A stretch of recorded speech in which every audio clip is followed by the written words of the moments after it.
Prije nego što je bila zarobljena između Volge i stepe, 6. armija bila je dio tog njemačkog stroja koji se činio sposobnim razoružati cijele zemlje u tjednima. Njezini časnici vjerovali su u manevar kao što drugi vjeruju u religiju. Karta je bila točno pročitana, raspored ispoštovan, most zauzet na vrijeme, topništvo na položaju, a neprijatelj opkoljen prije nego što je uopće mogao shvatiti što se dogodilo. Ali mnogo prije Staljingrada, više od 300.000 ljudi postiglo je slavu i ugled. Povijest 6.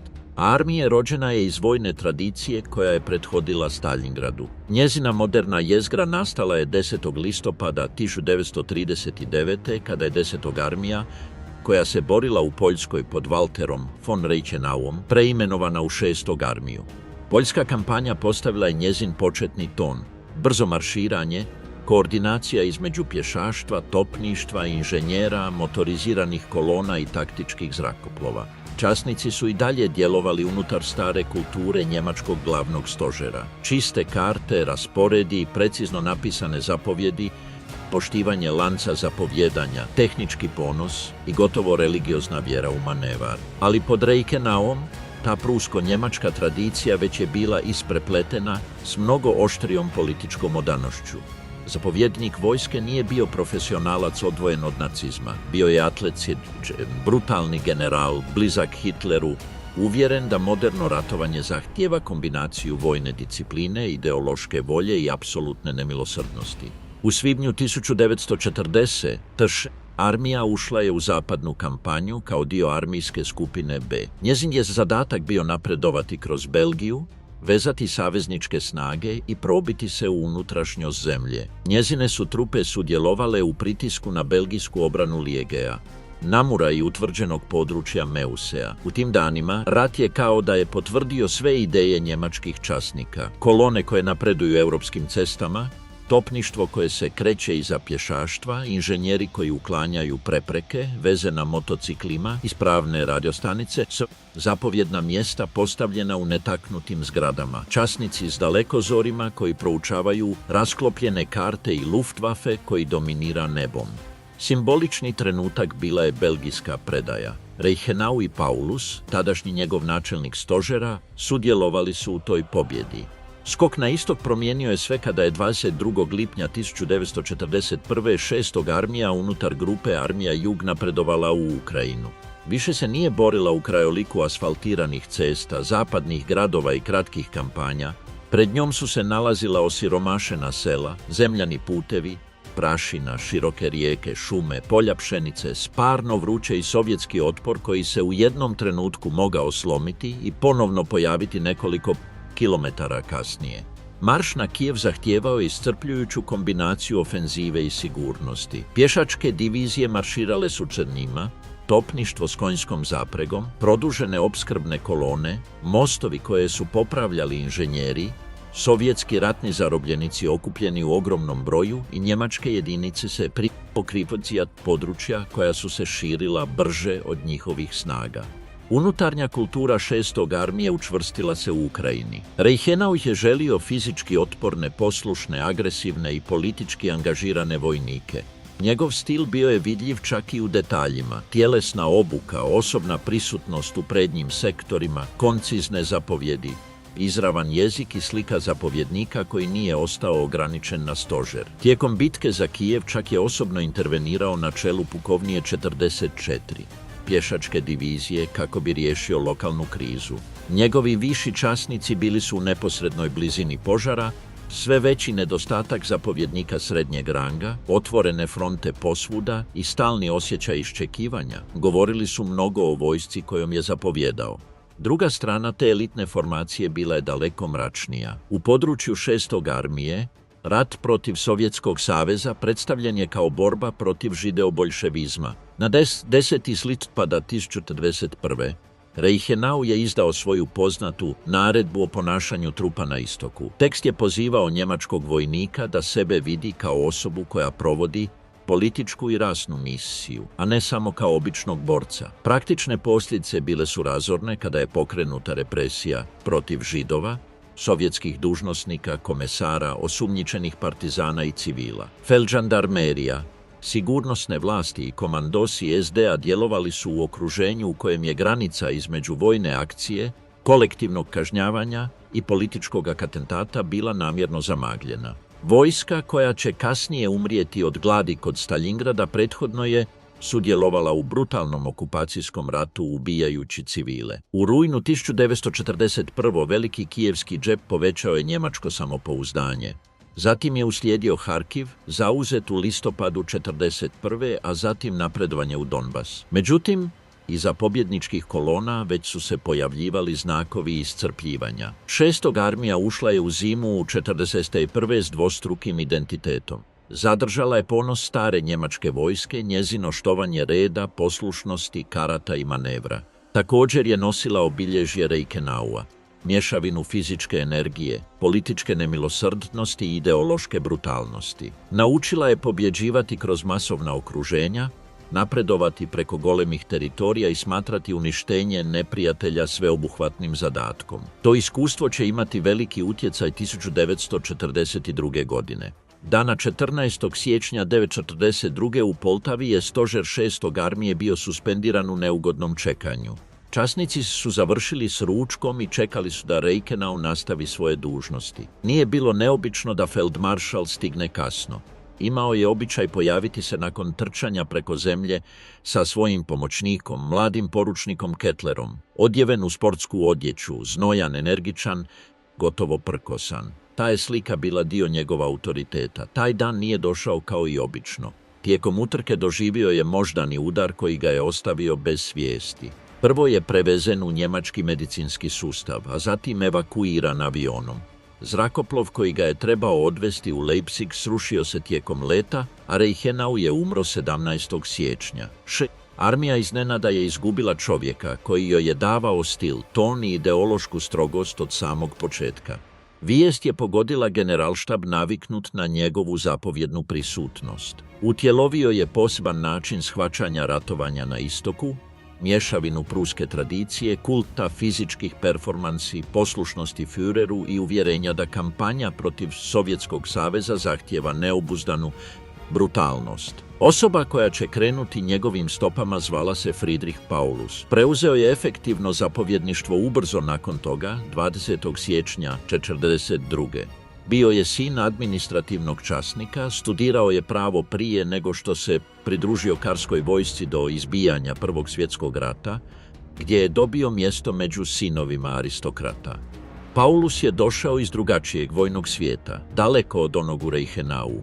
Bio je načelnik stožera 10. armije u Poljskoj i 6. armije na zapadu. Kasnije je služio u glavnom stožeru vojske, sudjelujući u pripremama za operaciju Barbarossa. Bio je metodičan, uljudan, mršav, precizan, ugodnije se snalazio s kartama, dopisima, voznim redovima i izračunima nego s gestama osobnog zapovjedanja. Imao je 51 godinu i upravo je promaknut u generala oklopnih trupa. Nikada prije nije zapovjedao divizijom ili korpusom na bojnom polju. Heinz Guderian ga je dobro poznavao još od prije rata, kada je Paulus radio s motoriziranim trupama, a kasnije kao njegov načelnik stožera.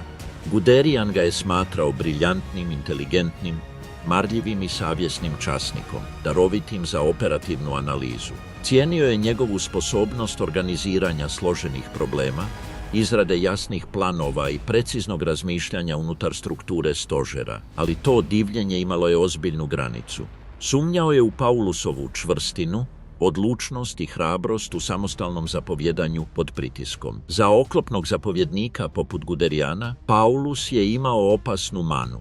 Razmišljao je više kao organizator nego kao borbeni vođa. Kulturni kontrast bio je trenutan. Reichenau je zapovjedao s nemilosrdnim autoritetom. Paulus je slušao, postavljao pitanja, obilazio jedinice, bilježio i procjenjivao. Njegov stil nije poticao isti intenzitet kod njegovih podređenih. Tijekom posjeta podređenim korpusima i divizijama bio je pristojan, pažljiv na detalje i zainteresiran za stanje trupa, njihove žrtve i zamjene. To je bilo u skladu s tradicijom njemačkog glavnog stožera. Razumijevanje materijalne stvarnosti prije izdavanja zapovjedi. Ali vojska koju je naslijedio više nije bila svježi instrumenti 1940. Upravo je izašla iz masovnih marševa, bitaka za okruženje, pogubljenja u pozadini, partizanskih napada i tisuća kolona sovjetskih zarobljenika koji su razbili iluziju ograničenog rata. Do tada je njemački vojnik još uvijek zadržavao simbole stare vojne kulture. Čistoću oružja, poštovanje prema veteranu dočasniku, tradicionalni pukovnijski ponos u kombinaciji s obiteljskim porukama, pjesme drugarstva i gotovo ritualističku brigu o opremi. Ali svakodnevni život već je bio prožet istokom. Čistoću su zamijenile uši, smrznuto blato na čizmama, izgladnjelo civilno stanovništvo, ceste probijene sjekirama i stalna sumnja prema svakom seljaku, komesaru, židovu, sovjetskom dužnosniku ili zaostalom. Stari profesionalni vokabular koegzistirao je s ideološkim jezikom režima.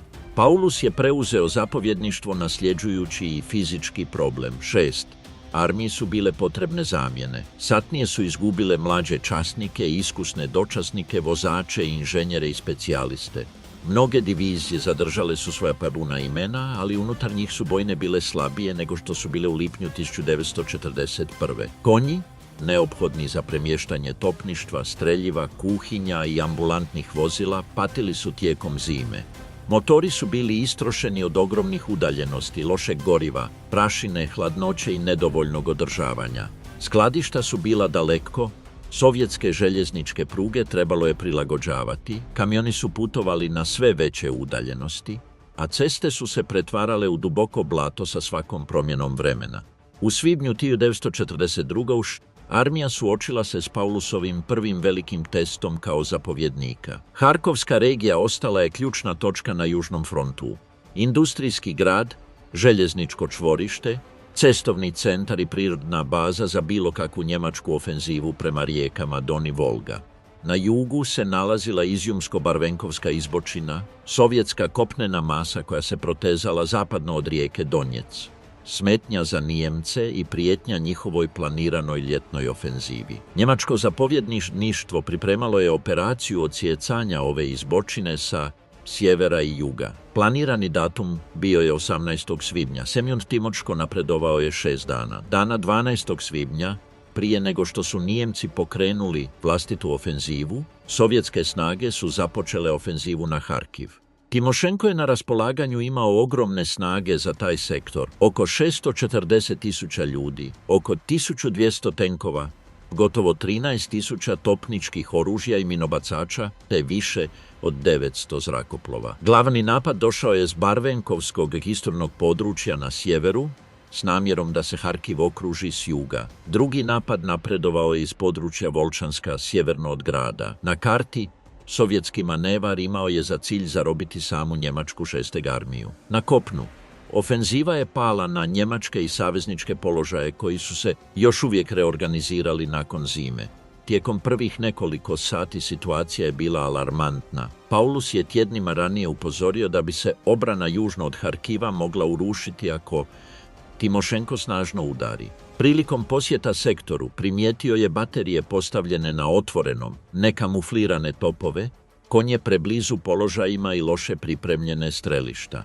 Njegova reakcija bila je tipična za njega. Nije vikao, provjerio je svaki detalj, razgovarao s topnicima, raspitivao se o streljivu, lapetima i konjima, te naredio da se položaji isprave tijekom noći koristeći plastove sjena i karakteristike terena. Zapovjednik 8. korpusa Walter Heitz jasno je vidio opasnost. Njegova izvješća naglašavala su prisutnost snažnih sovjetskih oklopnih formacija i nedostatak teškog protuoklopnog oružja. Da bi se zaustavili T-34 teški tenkovi, bila je potrebna jaka vatra, posebno protuzračne baterije kalibra 88 mm koje su djelovale izravno. Paulus je shvatio da se problem ne može riješiti optimističnim izjavama. Trebao je popuniti praznine, kupiti vrijeme, dovesti rezerve i držati frontu na okupu dok se ne izvrši planirani njemački manevar protiv izbočine. Kriza je također pokazala trajnu vrijednost suradnje između vojske i Luftwaffea. Richthofen i dostupne zračne jedinice raspoređene su u sektor Harkiva u kritičnom trenutku, kada je dio njemačkog zrakoplovstva bio angažiran na Krimu. Bombarderi, stuke i lovci napadali su kolone, riječne prijelaze, koncentracije tenkova, baterije i sovjetska područja okupljanja. Sama zračna snaga nije dobila bitku, ali je Nijemcima kupila vrijeme potrebno da očajničku obranu pretvore u protuofenzivu. Prekretnica se dogodila kada su Kleistove snage napale s juga, a 6. armija napredovala sa sjevera. Njemačka strategija vratila se na onu iz 1941. Pustiti neprijatelja da napreduje, zadržati im bokove, odrezati im bazu i zatvoriti džep. Sovjetske jedinice koje su napredovale prema Harkivu postajale su sve izloženije s dugim bokovima, napetom komunikacijom i cestama pod vatrom. Ukrajinsko proljeće dodalo je blato, prašinu, vrućinu, kratke grmljavine i loše ceste. Sovjetske naredbe stizale su kasno ili su se sukobljavale sa stvarnošću koja se mijenjala iz sata u sat. Pred kraj bitke, sovjetska katastrofa bila je golema. Snage zarobljene u izbočini izgubile su stotine tisuća ljudi, poginulih, ranjenih i zarobljenih. 6. Armija također je platila visoku cijenu. Oko 20.000 poginulih i ranjenih u borbama oko Harkiva. Adam se tada morao usredotočiti na ubrzanje dolaska zamjena kako bi popunio te praznine prije ljetne ofenzive. Pobjeda je imala dubok utjecaj na Paulusa. Bila je to njegova profesionalna potvrda. Njegova je vojska izdržala pravu krizu, apsorbirala početni udarac i sudjelovala u pobjedničkom okruženju. Za Hitlera i mnoge zapovjednike na jugu, Harkiv je potaknuo opasan zaključak koji se kuhao već neko vrijeme. Crvena armija još uvijek može biti prevarena, okružena i uništena u operacijama velikih razmjera. Njemačka tradicija manevriranja, proračuna i protunapada činila se netaknutom. Rat iz 1941. činio se ponovljivim.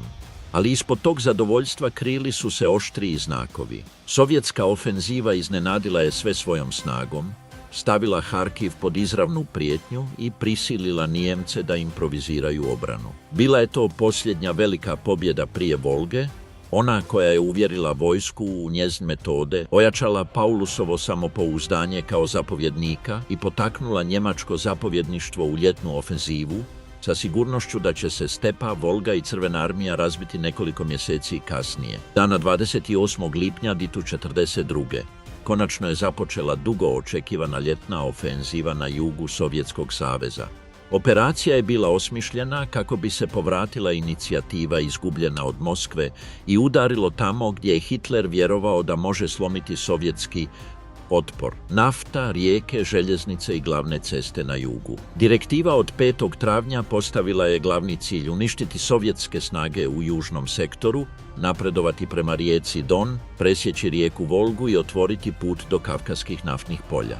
Majkop, Grozni i Baku pojavili su se kao ekonomski i vojni simboli. Bez goriva Njemačka ne bi mogla izdržati dugotrajan rat. S tim poljima u njemačkim rukama Hitler je zamišljao ugušeni Sovjetski savez i Reich dobro opskrbljen za nastavak rata. Početno napredovanje 6. armije bilo je brzo.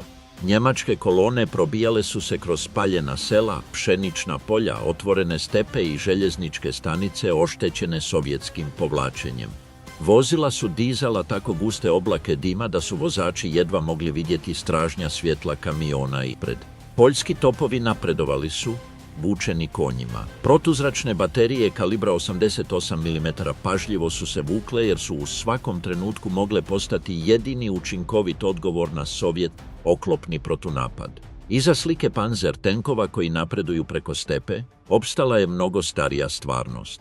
Wehrmacht nikada nije bio potpuno mehanizirana vojska kakvu sugeriraju filmski žurnali, fotografije oklopnih kolona i kasniji mit o Blitzkriegu.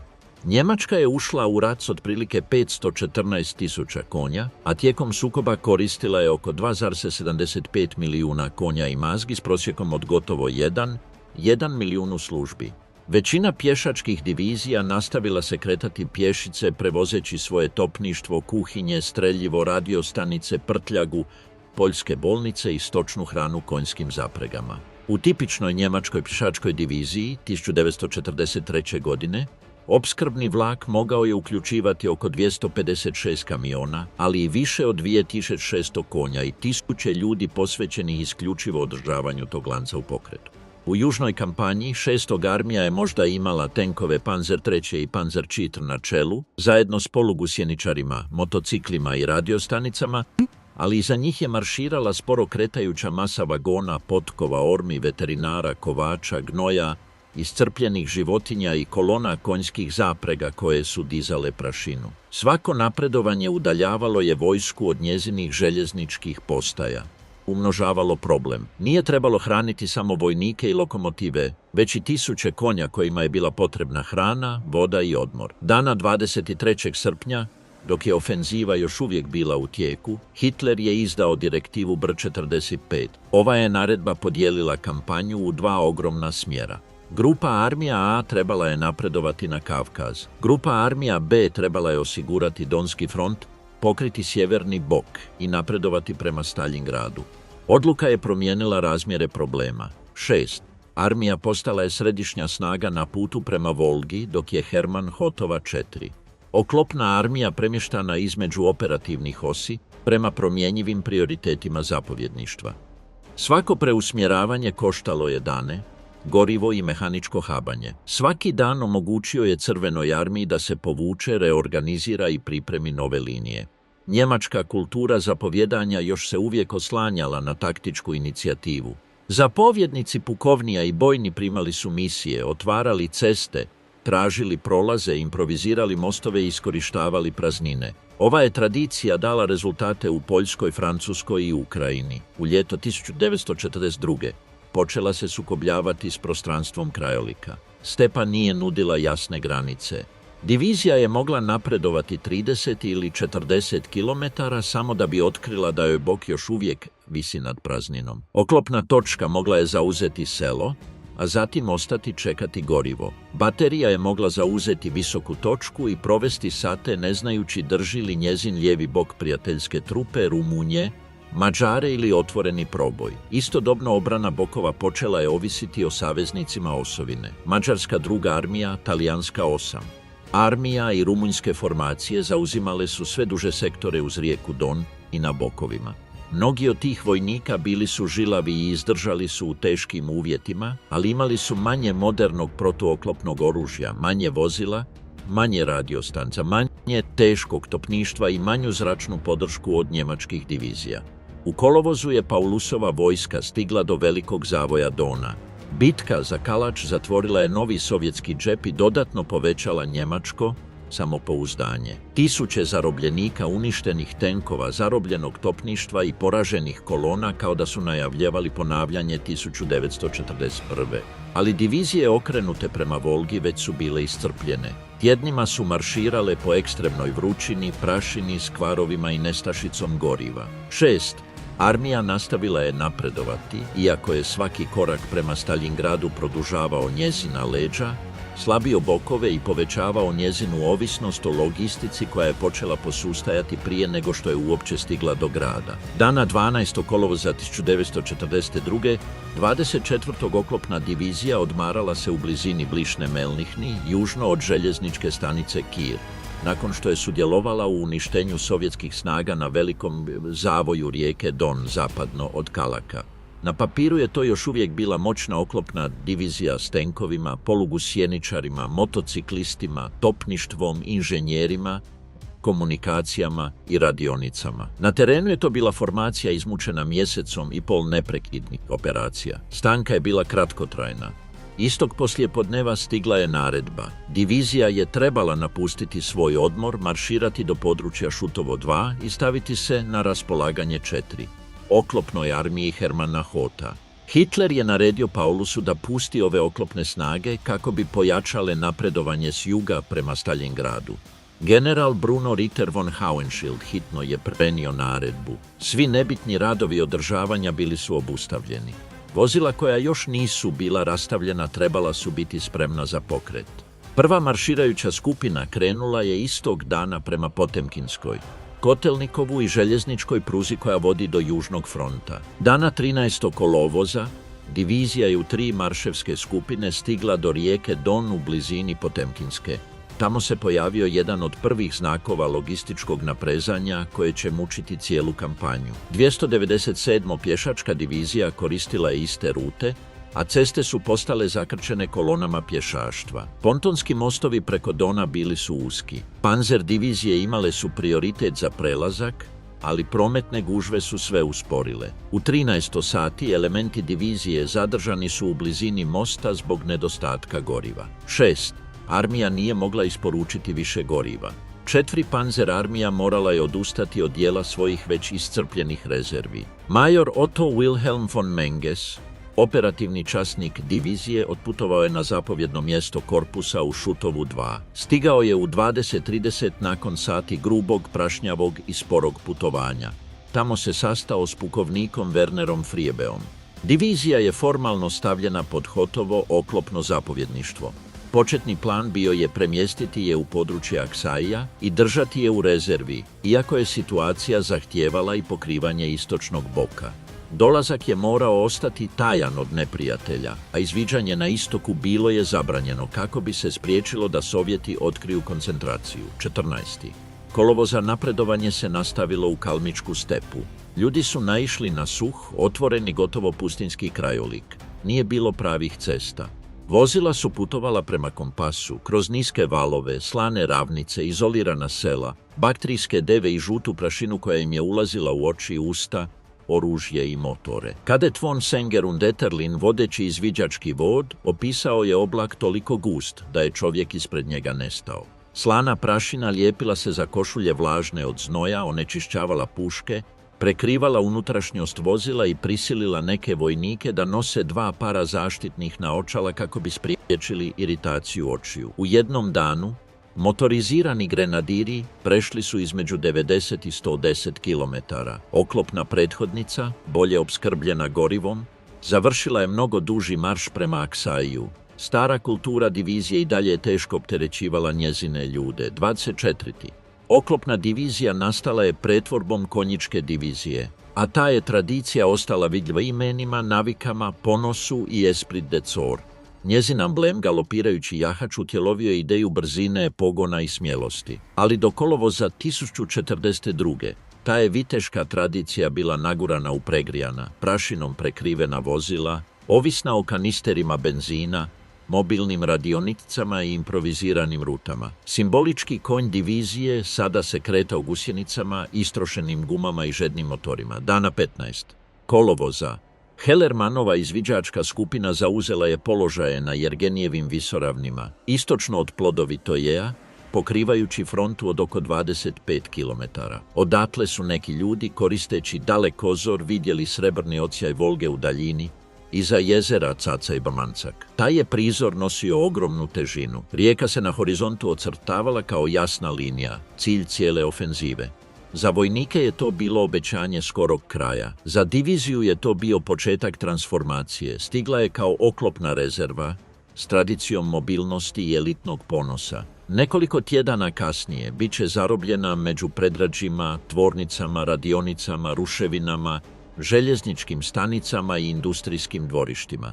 Snaga namijenjena manevriranju stepom počela se približavati mjestu gdje će njezini tenkovi gubiti tlo pod nogama, njezini grenadiri podnijeti glavni teret borbi, a njezinu mobilnost progutati Stalingrad. Krajem kolovoza 1942. u 6. armija stigla je do ruba golemog grada s pouzdanjem snage koja još uvijek razmišlja o napredovanju, okruženju i proboju. 23. kolovoza njezini su oklopni elementi stigli do rijeke Volge sjeverno od grada u području Rinoka i Spartakovke. Istog dana Luftwaffe je pokrenuo masovni bombarderski napad na Stalingrad. Iz njemačke perspektive napad je izgledao kao da otvara ulaz u grad. U praksi je Stalingrad transformirao u idealan obrambeni logor. Svaka uništena zgrada postala je sklonište, svaki podrum uporište, svaka tvornica improvizirana tvrđava. Paulusova vojska tada je ušla u bitku za koju su njezine operativne tradicije bile sve neadekvatnije. Na otvorenom terenu bojna je mogla pronaći bok, pozvati topništvo, pomaknuti topove i potisnuti grenadire naprijed i iskoristiti prazninu oklopnim vozilima. Unutar Stalingrada satnija je mogla napredovati uz 80 metara ujutro, a zatim cijelo slijepodne čistiti stambenu zgradu, jarak, stubište i podrum. Zapovjedništvo misije još je postojalo, ali raspoloživi prostor se smanjio na sobe, dvorišta, kanalizaciju, srušene zidove i prašnjave hodnike. Dana 13. Rujna započela je velika njemačka ofenziva na središte grada. Mamajev kurgan, označen na kartama kao nadmorska visina 102,0, postao je jedna od najžešće osporavanih točaka. S njega se pružao pogled na grad, glavni željeznički kolodvor, prilaze rijeci Volgi i nekoliko industrijskih sektora. Sovjeti su iskopali rovove, postavili bodljikavu žicu, mine i mitraljeska gnijezda na njegovim padinama. Borbe su postale fizičke i ponavljajuće. Dana 14. Rujna glavni željeznički kolodvor promijenio je vlasnika usred žestokih borbi, dok je 13. Gardijska divizija Aleksandra Rodimceva prešla Volgu pod vatrom kako bi podržala 62. armiju Vasilija Čujkova. Ljudi su stizali s istočne obale u teglenicama, čamcima i trajektima usred tamne vode, eksplozija, baklji i tijela koja su plutala u blizini iskrcavanja. 6. armija brutalno je doživjela ovu transformaciju. U Staljingradu njezine tenkove su ometale uske ulice, ruševine, protutenkovski jarci, ruševine i vatra s gornjih katova. Panzer IV je možda imao operativan top od 75 mm, ali je morao napredovati kroz razbijene fasade gdje bi se protutenkovska puška, zapaljiva boca, mina ili eksplozivno punjenje mogli pojaviti iz prozora, podruma ili rupe u zidu. Posade navikle mjeriti bitku brzinom, udaljenošću i kutom paljbe, počele su se oslanjati na grenadire koji su čistili prostorije ispred njih. Na sovjetskoj strani Čujkov je nametnuo obranu tik uz neprijatelja. Njegovi su se ljudi borili tako blizu Nijemaca da su njemačko topništvo i bombarderi izgubili učinkovitost iz straha od pogotka prijateljskih trupa. Male skupine držale su kuće, radionice, tunele, rovove i djelomično srušene zgrade. Koristili su mitraljeze PPSA-41, Mosinove puške, mitraljeze Maxim, minobacače kalibra 50 mm i 82 mm, granate F1 i zapaljive boce. Svako pojačanje koje je prešlo Volgu odmah je apsorbirao kritični sektor. Pred kraj rujna i tijekom listopada borbe su se snažno premjestile na industrijski sjever, tvornicu traktora Dzeržinski, Barikadi i Crveni oktobar. Dana 14. listopada, nakon masovnog topničkog i zračnog bombardiranja, Nijemci su pokrenuli jedan od svojih najžešćih napada na industrijsku zonu. Tvorničke zgrade s krovovima punim rupa, onesposobljenim dizalicama i uništenim strojevima apsorbirale su cijele bataljune. Časnik je mogao izgubiti kontakt sa satnijom udaljenom manje od 200 metara. 6. armija postupno je izgubila svoj prijašnji imidž. Zadržala je korpuse, divizije, pukovnije, karte i dnevna izvješća, ali njezino stvarno postojanje bilo je fragmentirano u jurišne skupine, podrume, utvrđene kuće i izolirane položaje. Tradicija manevriranja ustupila je mjesto kulturi neposrednog preživljavanja. Jedinica više nije bila prepoznata samo po zastavama, oznakama ili marševima, već po zgradi koju je branila, ruševinama koje je zauzela, podrumu u kojem je spavala i prijelazu koju je koštao 20 ljudi. Staljingrad je transformirao vojsku prije nego što ju je okružio. Lišio ju je mobilnosti, iscrpio dočasnike, potrošio inženjere, uništio oklopna vozila iz neposredne blizine i naučio je da se bori u samo nekoliko metara dok je još vjerovala da napreduje prema operativnoj pobjedi. Dana 19. studenog 1042. u 7:20 sati ujutro, front sjeverno od Staljingrada nestao je u gustoj, niskoj magli pomiješanoj s finim snijegom i topničkim dimom. Oko 80 minuta tisuće sovjetskih topova, minobacača i raketnih bacača tukle su položaje rumunjske 3. armije između Serafimovića, Klecke i Donskih mostobrana. Smrznuto tlo podiglo se u crnim pločama, prekinuo kablove, uništio položaje i prisilio Rumunje da pobjegnu iz svoje obrane. Crvena armija je strpljivo pripremala operaciju. Tjednima je gomilala tenkove, topništvo, streljivo, gorivo, pontone i trupe u sektorima koje pokrivaju rijeka Don i stepa. Sovjetske jedinice smanjile su dnevne pokrete, prikrile koncentracije i koristile noć za dovođenje topova, kamiona i tenkova. Ideja je bila udariti tamo gdje je njemački sustav najslabiji. Ne na ojačane divizije unutar Staljingrada, već na bokove koje su držali saveznici s manje protuoklopnog oružja, manje motoriziranih rezervi i predugačkom frontovnom linijom. Na sjeveru je glavnina napada pala na rumunjsku 3. armiju, na jugu sljedećeg dana na rumunjsku 4. armiju. Proboj 19. bio je brutalan. Rumunjske divizije držale su široke sektore s raštrkanim položajima, plitkim rovovima i protutenkovskim topovima koji nisu mogli pouzdano zaustaviti T-34. Mnogi rumunjski vojnici borili su se uporno, ali njihovi topovi od 37 mm i 47 mm pokazali su se nedovoljnima protiv kosog oklopa na srednjim udaljenostima. Teži topovi bili su rijetki. Kada su se sovjetski tenkovi pojavili iza topničke baraže, mnogi položaji morali su se boriti granatama, minama, protutenkovskim puškama i izravnom vatrom iz lakih topova. Neke ispostave su pregažene, druge su bile odsječene, okružene tenkovima koji su napredovali prema jugu dok je sovjetska pješadija čistila rovove, zemunice i sela. 5. tenkovska armija i 25. probile su se na sjever. Njihove oklopne brigade napredovale su preko stepe s T-34, T-70, kamionima, konjičkim pješaštvom, protutenkovskim topovima i inženjerijskim odredima. Cilj nije bio potpuno zauzeti svako selo, već brzo prodrijeti, presjeći ceste, poremetiti rezerve i doći do njemačke pozadine. U roku od nekoliko sati karte grupe Armija B počele su se puniti oprečnim izvješćima. Sovjetske kolone napredovale su prema Perelazovskom. Rumunjske jedinice bile su izvan kontakta. Njemačke rezerve nisu stigle, odredi su se borili izolirano, a ceste su blokirale neprijateljska vozila. General Petre Dumitrescu hitno je zatražio pomoć. Raspoloživa oklopna rezerva, 48. oklopni korpus, stigla je kasno s oslabljenom 22. oklopnom divizijom, ograničenim gorivom i tenkovima koji su imali problemema s mehaničkim problemima. Njemački odgovor otkrio je krhkost koja se nakupila tijekom ljeta. U Staljingradu, Paulus se još uvijek usredotočio na grad, gdje su se njegove divizije nalazile u tvornicama, podrumima i uništenim četvrtima. U njegovoj zapadnoj pozadini bitka se odvijala potpuno drugačijim tempom. Časnici u stožeru 6. armije primali su izvješća o dubokim prodorima dok su vijesti nastavile stizati s barikadija, Crvenog oktobra i Mamajevog kurgana. Vojska koja je naučila boriti se metar po metar unutar ruševina, sada se morala okrenuti, pustiti jedinice, prikupiti gorivo i pogledati na stepu.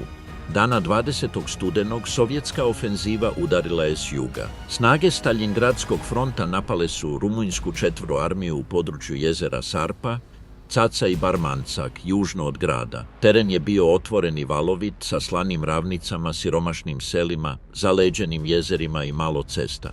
Rumunjske jedinice su se slomile pod pritiskom tenkova, topništva i pješaštva. Sovjetske mobilne snage napredovale su prema sjeverozapadu, nastojeći se povezati s kolonama koje su dolazile sa sjevera. Unutar njemačkih linija imena Kalač, Sovjetski i most preko Dona počela su nositi smrtonosnu težinu. Dana 22. studenog most Kalač pao je u ruke Sovjeti u smjeloj operaciji.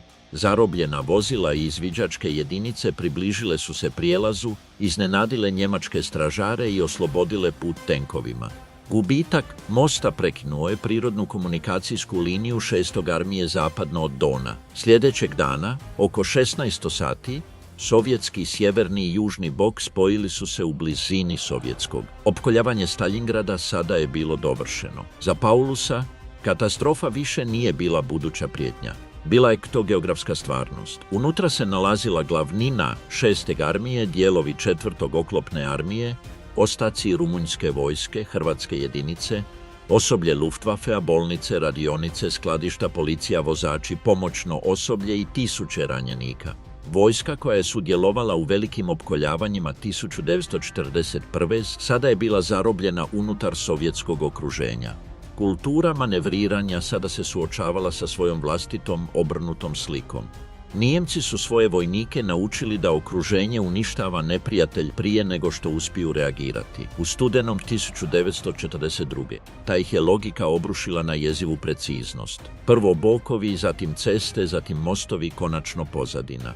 Unutar džepa ostalo je otprilike 250.000 do 300.000 ljudi, ovisno o tome kako su prebrojani Nijemci, Rumunji, Hrvati, osoblje Luftwaffea, sovjetske pomoćne snage, pomoćno osoblje, bolnice, radionice, postrojbe stražnje straže i ranjenici. Vojska je još uvijek imala topove, tenkove i polugusjeničare, ali odlučujući faktor bilo je stanje opskrbe. Nedovoljno goriva, loše raspoređeno streljivo, smanjen broj konja, radionice odsječene zapadno od Dona, izgubljene kolone i tisuće ljudi iscrpljenih od tjedana gradskih borbi. U Gumraku i na zapovjednim mjestima korpusa prva reakcija bila je pronaći izlaz. Paulus je znao da proboj prema jugozapadu zahtijeva pregrupiranje preostalih mobilnih jedinica, oslobađanje snaga iz grada, koncentraciju goriva i napuštanje teške opreme. Hube, zapovjednik 14. oklopnog korpusa, razumio je problem s brutalnom preciznošću. Njegovi tenkovi mogli su se probiti samo ako bi dobili dovoljno goriva, oklopno-probojnog streljiva, motoriziranih grenadija i topničke podrške. Proboj bez goriva rezultirao bi nepokretnim kolonama u snijegu, napuštenim ranjenicima, uništenim topovima i vojnicima koji marširaju pod sovjetskom vatrom. Svaki sat smanjivao je tu mogućnost. Walter von Seydlitz-Kurzbach razmišljao hitnije. Kao zapovjednik 51. armijskog korpusa, vidio je da su njegove divizije previše iscrpljene za dugotrajnu obranu. Njegovi ljudi dolazili su iz tvornica, iz borbi za kuće, radionice i podrume, a sada su morali držati i novu frontu. Seydlitz se zalagao za proboj dok je sovjetsko okruženje još bilo mlado. U svojim predavanjima inzistirao je na tome da dužnost zapovjednika nije čekati uništenje svojih snaga. Za njega, poslušnost apsurdnoj naredbi mogla bi biti jednaka žrtvovanju cijele vojske. Njegova retorika sukobljavala se s vojnom kulturom u kojoj se neposluh još uvijek povezivao s moralnim slomom, kaosom i gubitkom profesionalne časti.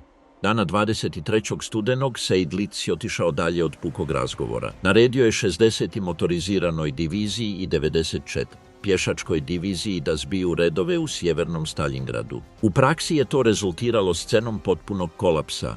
Zapaljena skladišta, uniforme, čizme, dokumenti, pisači strojevi, kaputi i namirnice gorjeli su cijelu noć. Vojnici su nosili sanduke streljiva, deka i oružja. Sovjeti su se probijali u praznine. Njemačke kolone su bile razorene dok su se kretli kroz ruševine, prljavi snijeg i otvorene prostore.